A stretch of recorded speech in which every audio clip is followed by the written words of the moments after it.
back to a brand new video. And, well, at this point, we don't really know what we're doing. It's been a few months since that whole Christmas catastrophe thing. So me and the Rocks have decided to watch a movie. So what have you guys picked out for what we're gonna see? Yahoo! Choppy!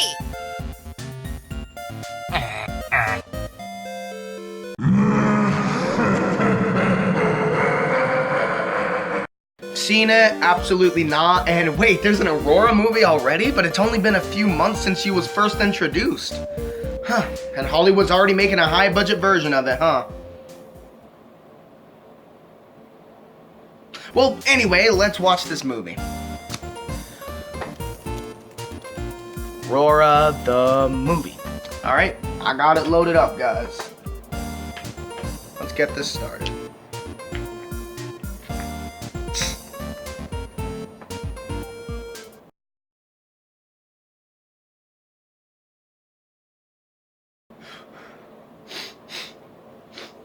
Wow.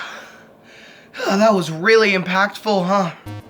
Man, I bet Aurora's probably going through a lot of stuff if this is true. Cause that must have been really impactful, especially in the third act. You know what, let's call her up and see how she's doing.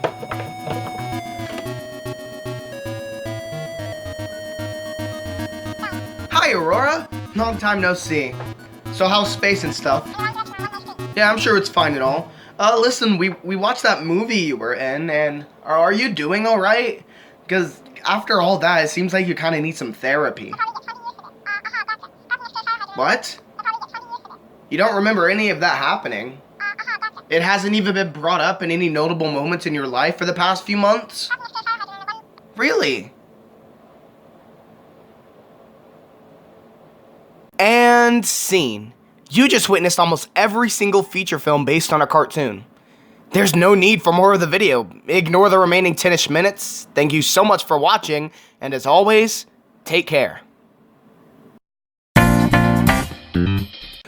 Okay, let me elaborate. In the 1990s, during the Disney Renaissance, the Nickelodeon show Rugrats was at its peak. Those little toddlers had essentially dominated the world, much like SpongeBob has today. So Nickelodeon decided to create a feature film based on the series, promptly titled The Rugrats Movie. And the rest is history. It was the first non-Disney movie to gross over $100 million, and it kickstarted a shit ton of cartoons thinking they are worthy enough for the big screen.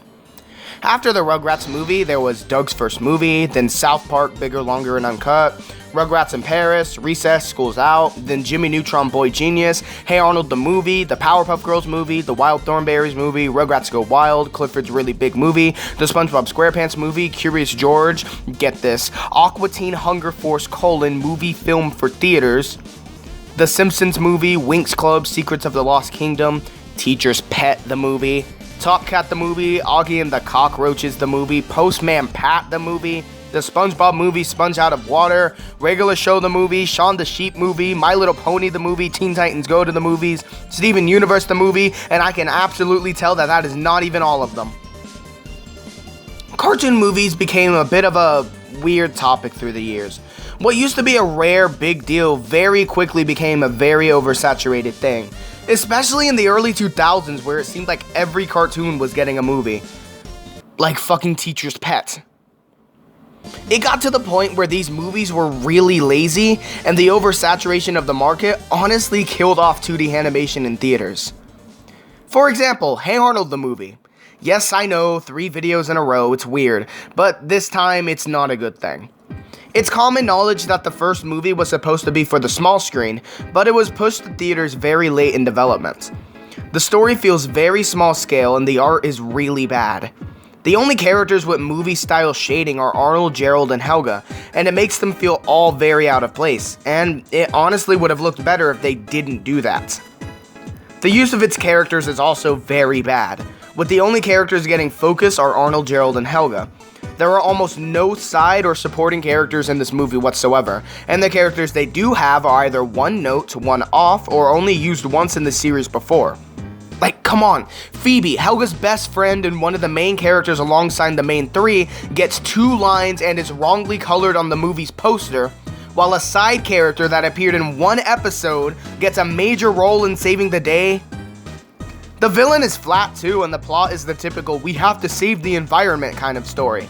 And it's just a carbon copy of the season 2 premiere, even down to the minor stuff like Big Bob being an antagonist alongside Nick Vermicelli. Oh well. At least its sequel, The Jungle Movie, did better for the movie format, and was not only a better story for a feature length, but was a better representation of the series. Too bad it was only a TV movie. Huh. Another lackluster cartoon in my eyes is Rugrats Go Wild, the third and final Rugrats movie. First, let me just say, the first 2 Rugrats movies are just superb for what they are. They're great movies that represent the series well, and the second one, Rugrats in Paris, is just unironically great. It's very emotional and all, but that's a story for another day. Rugrats Go Wild, however, is definitely the odd one out. It met a similar fate to the first Hey Arnold movie where it was originally meant for TV, but was cancelled and then later turned into a theatrical movie. And that's where the problem with this movie begins. By just watching this and the other Rugrats movies, you can definitely tell this movie lacks polish. Let me just say, before anything else, the visuals, spot on. This is probably the prettiest Rugrats in terms of animation and action. The soundtrack, amazing. This movie gave birth to the best version of Message in a Bottle, and it uses the typical 2000s rock to its advantage. However, the story...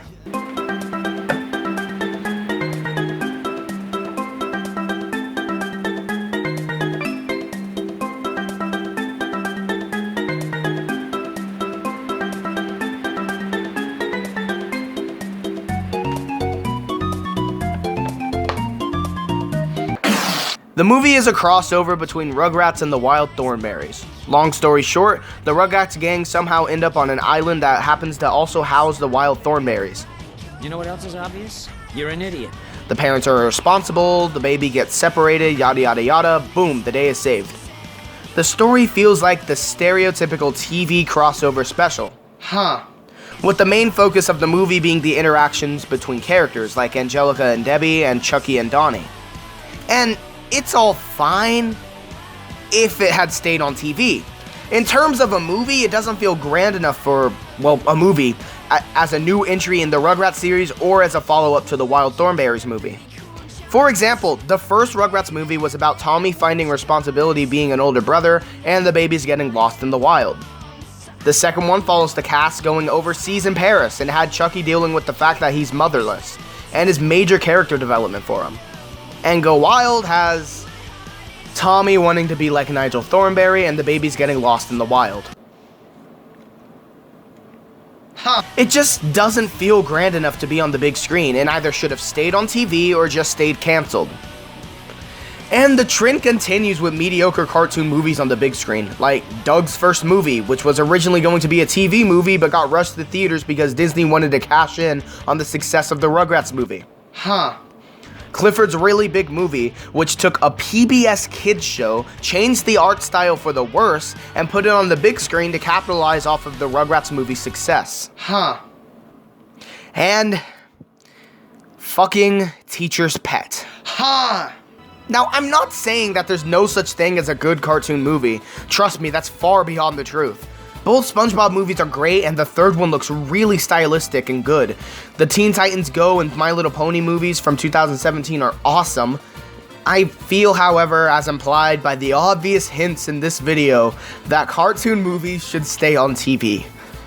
I feel their strengths lie there. Some of the best cartoon movies I've seen are ones that are exclusive to TV, like Hey Arnold the Jungle Movie, Steven Universe the movie, Regular Show the movie, the Phineas and Ferb movie, Enter the Florpus, Static Cling, and a whole lot more. These movies aren't trying to cash in on what came before, they're inspired by it, and use the whole movie thing as a big deal for the series. There's a lot of passion put into these movies. Hell, the Steven Universe movie was a full-blown musical on par with Disney movies, and the best animated movie that came out last year. And I think companies are starting to realize this too. Some good cartoon movies loom over the horizon, with a We Bare Bears movie coming out later this year, a new Teenage Mutant Ninja Turtles movie, and the Loud House movie coming to Netflix, with promises of more Nick movies headed there.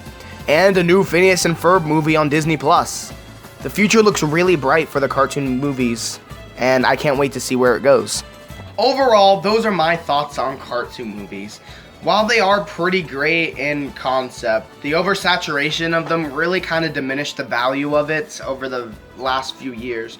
But I'm glad they're making a resurgence, especially in the 2010s where they weren't really prominent until the last half. So it's good, and I feel like cartoon movies are at their best whenever they're on a streaming service or on TV themselves, not theaters. But anyway, what do you think of cartoon movies? Tell me in the comments below. And that's going to be it for now. Thank you guys so much for watching, and as always, take care.